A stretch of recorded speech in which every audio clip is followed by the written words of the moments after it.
All right, so today we're diving right into this situation that's unfolding over in Abuja, Nigeria, Okay. where it looks like there was a peaceful protest that took a real uh, unexpected turn. Mm-hmm. And this isn't, just kind of a one-off news blip. Right. I think understanding what's going on over there, why these people are demonstrating, what it tells us about the climate in Nigeria. Mm. This is really important for understanding global dynamics Yeah. because these can have ripple effects. Yeah. So, Absolutely. And to get at the heart of this particular event, we have a really good source. It's a news report from Punch newspapers all right. from April 7th, 2025, and it really gives us that boots on the ground, perspective from Abuja. Yeah, that on-the-ground reporting is so crucial. So, okay, we have our source, we have our topic. What's our mission? All right, so the mission of this deep dive is really straightforward.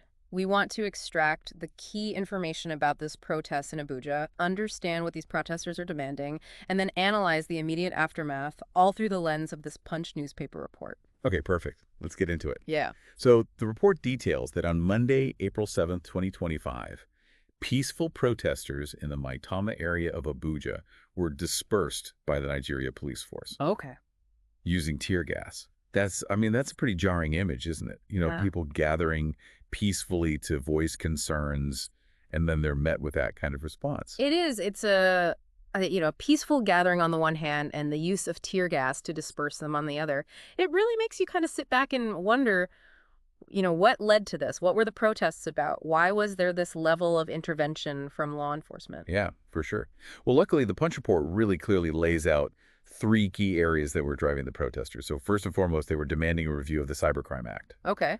Now, why this specific piece of legislation? Like, why is this a driving force for this protest? Yeah, that is the big question. So the Cybercrime Act in Nigeria, it's faced a lot of criticism. There's a lot of civil society groups that have said that certain sections of that act could be used to really suppress online dissent. Wow. Basically stifle freedom of expression online. And, this mirrors conversations that are happening all over the world right now about, similar types of legislation. Right, right. So the fact that this is a primary demand, Yeah. front and center of this protest, it really suggests that, people on the ground are very concerned about the future of online civic space in Nigeria. Yeah, no, that context is really helpful. So that's number one. That's a big one. The second major demand was for relief from what the report describes as worsening economic hardship in the country. Mm. I mean, worsening economic hardship, that's a phrase that carries a lot of weight. It does. Like, what kinds of pressures do you think that implies, the people on the ground are actually facing? Yeah, when you say worsening economic hardship, it can encompass so many huge problems, right? Mhm. And there have been reports coming out of Nigeria, leading up to this protest that there was a sharp rise in inflation. Really affecting food prices, just everyday essential goods. And, we all know when those prices start to really rise, it has a profound impact on people's daily lives. It leads to frustration. People they feel a real sense of urgency. Yeah. They need relief. Yeah. And so for this to be like a central demand in a nationwide protest, it's a huge signal, right, that this is widespread. It's a big deal, for sure. Yeah. Absolutely. Okay, so that's the second major demand, relief from that economic hardship. Yeah. The third key issue raised by the protesters was what they described as a state of emergency in Rivers State. Okay. Now, for someone like me who, maybe doesn't follow Nigerian current events super closely, what is the significance of that specific demand regarding Rivers State? What's going on there? So Rivers State, first of all, it's a very important area in Nigeria. It's particularly known for its oil resources. Right. So when they're calling for a state of emergency there, it likely relates to some ongoing political tensions and probably some serious security concerns that, if you're following local Nigerian news, you've been hearing about. Uh-huh. Oh. So this suggests that the protesters believe that things in Rivers State are bad enough, they're severe enough that they need like federal intervention. Oh, wow. Or at least a huge shift in how things are being managed there. Gotcha. Okay, that puts that demand in a much clearer focus for me. Mm-hmm. So we kind of have these three demands. We see what's driving these people in the street. Yeah. Who organized this nationwide demonstration? Right. The report points to the Take It Back movement and other civil society organizations as being the main drivers here. We also see the name Jawan Sanyalu. He's the national coordinator of the Take It Back movement. Okay. So what can we infer from the involvement of these kinds of groups? What does that tell us? Well, the fact that you have these established organizations like the Take It Back movement involved, it really is, it's significant, right? Yeah. It's not just a bunch of individuals who are, randomly frustrated and taking to the streets. This is a coordinated effort. Hmm. There's organization, there's pre-planning. These issues have been bubbling under the surface for a while. Yeah. And the report even mentions a statement from Sanyaolu from the Friday before the protest, where he talks about resisting increasing authoritarianism and demanding relief from inflation and insecurity. Wow. So this gives us, some real insight into what's motivating this movement. What's their ideology? What are they about? Yeah, and that statement is so powerful because it connects those really specific demands, reviewing that Cybercrime Act, the economic hardship. It connects it to this bigger picture concern about, are things headed in the right direction in terms of governance? What about the well-being of Nigerian citizens? Yeah. Their freedoms. And that mention of increasing authoritarianism, it links directly back to that Cybercrime Act. Right? Oh, totally. And it maybe even hints at other potential government actions. It's not just these organizations, though, right? Yeah. We also see in the report that Omoyele Sowore, who is a human rights activist, a former presidential candidate, was there in solidarity. Oh, wow. So that seems like that adds another layer to this whole thing. Absolutely. Omoyele Sowore has been an activist for a long time. He has a very public profile, both within Nigeria, but also, internationally. Right. So his presence lends a lot of weight to the protesters' cause, right? It says that there's a really broad coalition of individuals, of groups that are concerned about these issues. They're willing to very publicly show their support. And they are showing their support. Yeah. And the report also gives us these powerful visual details. Yeah. They talk about protesters carrying placards with inscriptions like "Stop the repression" and "Let us breathe." I mean, those are some evocative phrases. Yeah, they are. Those slogans, they're short, they're impactful, but they really get to the core of what the protesters are feeling, right? Yes. Stop the repression.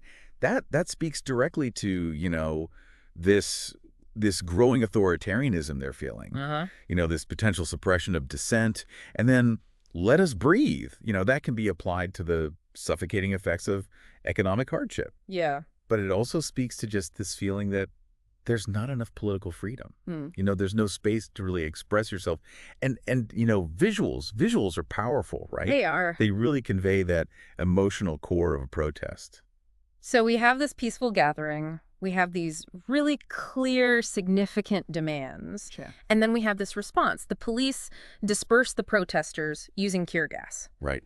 And it's interesting, there's this related news section in the report, and they mentioned that the police actually had warned the organizers to cancel the protest.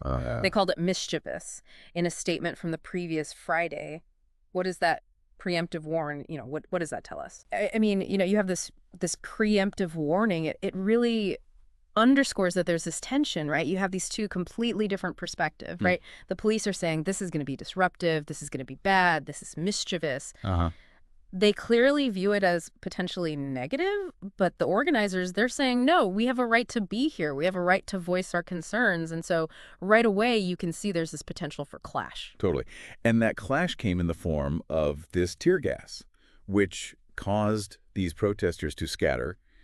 I mean, that's a pretty forceful tactic. What are the implications, immediately and also maybe even more broadly of using tear gas in this kind of situation? Yeah, tear gas, it's designed for crowd control, right? Yeah. It's designed to incapacitate people and get them out of an area.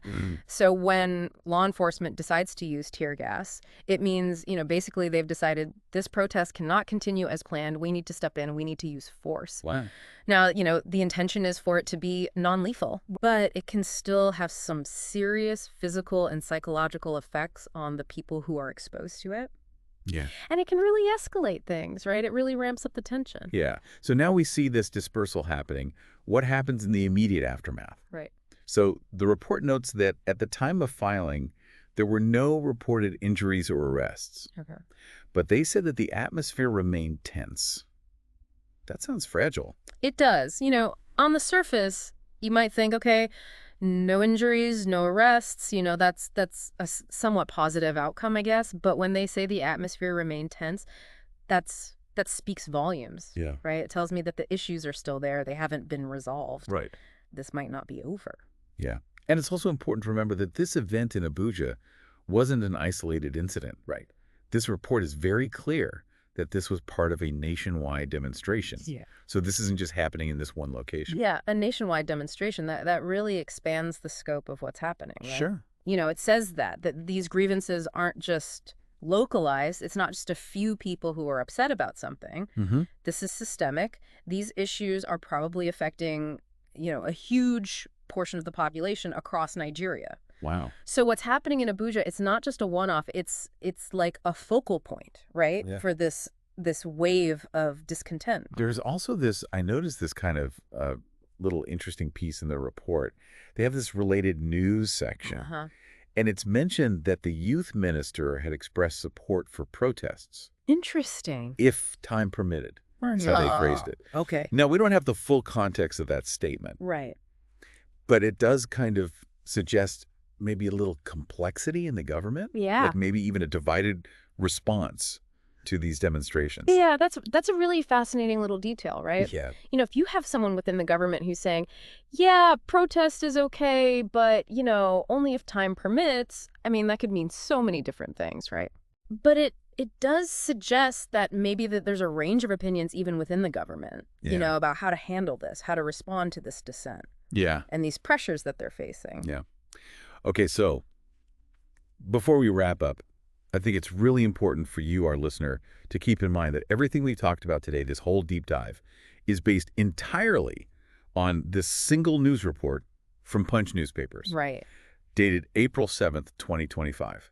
So it's giving us this really specific snapshot, right, Is. of events as they were reported on that day by that particular news outlet. Exactly. And so we're focusing on this a specific source. We want to be really clear. We want to be unbiased. We're giving you an understanding of how these events were reported on the ground Yeah. at that time. Right. And of course, other news sources, as things develop, they might offer different perspectives. They might have different information. But this is what we're working with today, this one piece of journalism. Yeah, for sure. Yeah. Okay, so let's bring it all together. What are the big takeaways here? So, from our deep dive into this Punch report, we see a significant protest happening in Abuja, organized by the Take It Back movement and these other civil society groups. Right. Protesters had very clear demands, reviewing the Cybercrime Act, getting some relief from this economic hardship, Yeah. addressing what they're calling a state of emergency in River State. Right. And those placards that they were carrying, they really visually drove home these feelings of repression, this desire for change. Yeah. But the police respond to this peaceful gathering by using tear gas, and this was after a prior warning to cancel the demonstration. Wow. And while the initial reports, at least at the time, said, okay, no injuries, no arrests, it still sounds like a really tense situation. Yeah. And this is just one part of a much larger nationwide movement. So this is a big deal. Absolutely. And I think what this really shows us is, what the current socio-political landscape looks like in Nigeria, right? It really highlights how important these civil society organizations are. They're the ones who are able to articulate what the people are upset about. They demand that the government be held accountable. And the issues that are driving these protests, this worry about the Cybercrime Act and free expression, the economic hardship that people are facing every day, Yeah. This potential political instability in River State. I mean, these are big challenges. They are. And these are the things that are mobilizing people, They're getting them to take to the streets, demand that things change. Yeah. And the government's response, whether it's this warning beforehand, whether it's the tear gas, Right. that also tells us something, right? It tells us about how they approach these issues, how they approach dissent. It does. And it really forces us to think about the different perspectives involved, right? Yeah. So you have the protesters who are saying, these are urgent issues, we need change, and we need it now. And the only way to get that is to get out in the streets, to demonstrate. But then you have the government and you have law enforcement who are looking at it from a completely different perspective. They're worried about public order, about stability. Right. And then, of course, you have all the people in Nigeria who aren't out protesting. Yeah. They're affected by both sides, right? They're Well, affected by the issues. They're affected by the response. It's really complex. It's so complex. And it raises this big question about, what is the balance? Where is the line between people being allowed to peacefully assemble and the state being responsible for keeping everybody safe. Right. How do you find that line? How do you make it work? It's tricky. It's so tricky. It is. And you know, as we think about that, as we think about all these issues, here's something for you, our listener, to consider. All right. Given the reasons that drove these protests, you know, the Cybercrime Act, the economic hardship, the situation in Rivers State, and then given the response that we saw from the police, what are the long-term implications? Like, how will this affect civic discourse in Nigeria? How will this affect how people, you know, express their grievances and try to demand change? It's a big question, and I think it's something worth thinking about, you know, maybe exploring on your own. Definitely. Thanks for joining us for this deep dive. It's always fascinating to kind of go deep on these stories. Absolutely. And until next time, stay curious. Yeah. And we'll be back with another deep dive soon.